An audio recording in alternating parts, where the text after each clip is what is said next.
So you find a job that you know you can do and you're probably overqualified. This is a traditional search. And so you apply, hoping that out of 1,100 people, you're one of the several that get called for an interview. So if you're lucky, you get called for the interview. Then the entire interview, you're hoping to say exactly what they want to hear, not who you are, not your definition, but what they want to hear. Then, if you say what they want to hear, then you get an offer.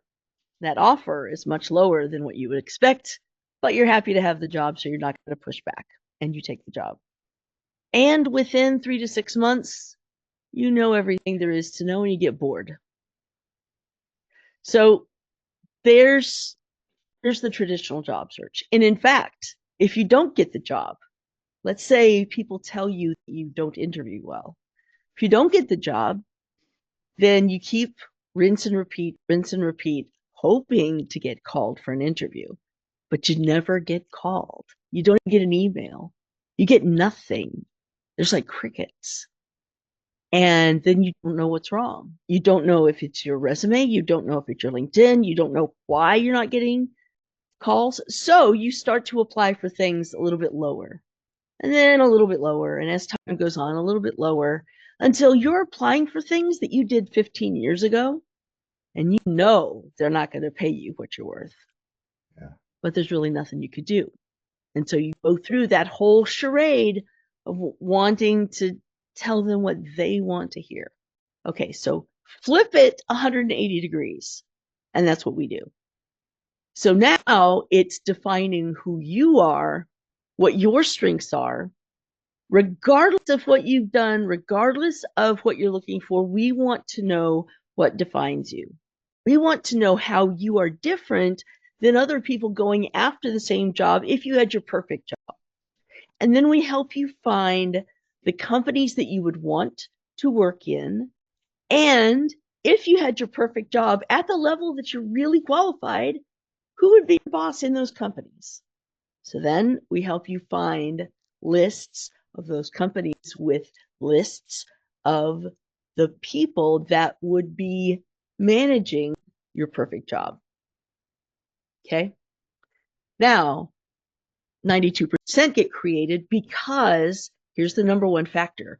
You're not trying to be the perfect candidate for XYZ position, like digital transformation. You're not trying to just be the perfect digital transformation person. You are who you are. You've got this beautiful billboard, or you can think of it as an internet sales page. And depending on who I'm talking to, I might say billboard, I might say internet sales page, or sometimes I say both. So let's say you're an internet sales page. Well, it's not like Google where you build it and they will come. You build it, but then you send qualified traffic to the internet sales page. Or if it's a billboard, you're sending cars to drive past that billboard. So you send enough cars, somebody's going to be attracted to whatever you say on that billboard or on that internet sales page. That's the thing that this is the coolest part, that you're only with that brand that is in LinkedIn, on your LinkedIn page, you're going to attract those people that want what you have to offer, that whatever it is that you're naturally strong at, which if you look at what people are naturally strong at and what they enjoy doing, it's almost always the same thing. Because people like doing what they're naturally strong at because it's easy for them and they enjoy it. Yeah. Okay. So you are pushing forward what you're naturally strong at and what you enjoy doing. People who want that call you. People who don't want that don't call you, which is good because you don't want to work with them anyway. But you have to have enough of that qualified traffic to look at your page to figure out if they like what you have to say. But the cool part is when you have a conversation, since it's unstructured, you have the upper hand. As you probably know, when you're in a traditional hiring process, the person who is interviewing you has the upper hand. You're begging inside. You're begging to get picked. And you're hoping that what you say is what they want to hear. Well, what if it were flipped?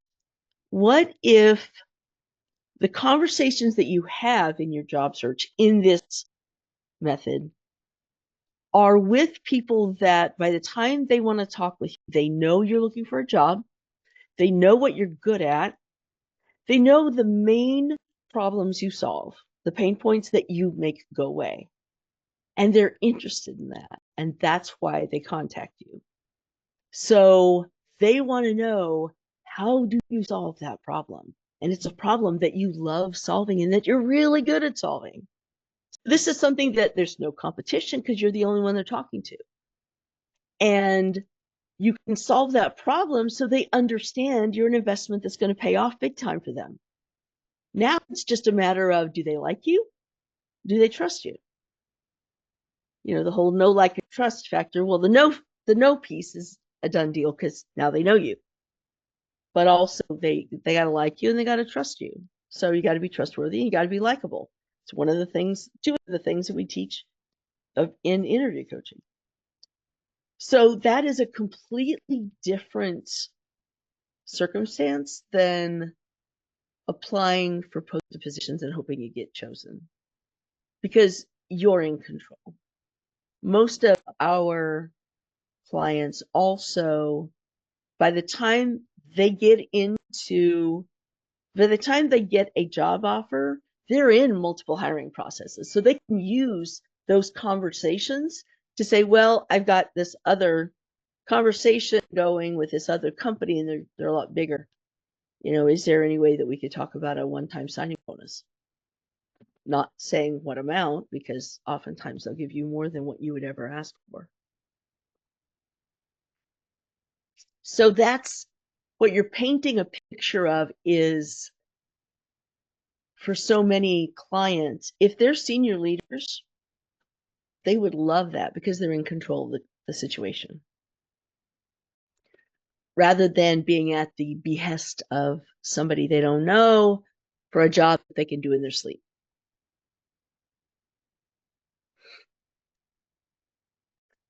I keep hearing my dog snoring, and my dog's been dead for a while. Every once in a while, I will hear him do something, and I'm like, dude, go to heaven, go cross that bridge, go across the bridge, that rainbow bridge. Speaking of, mine walked in and opened the door, so I'm just closing it.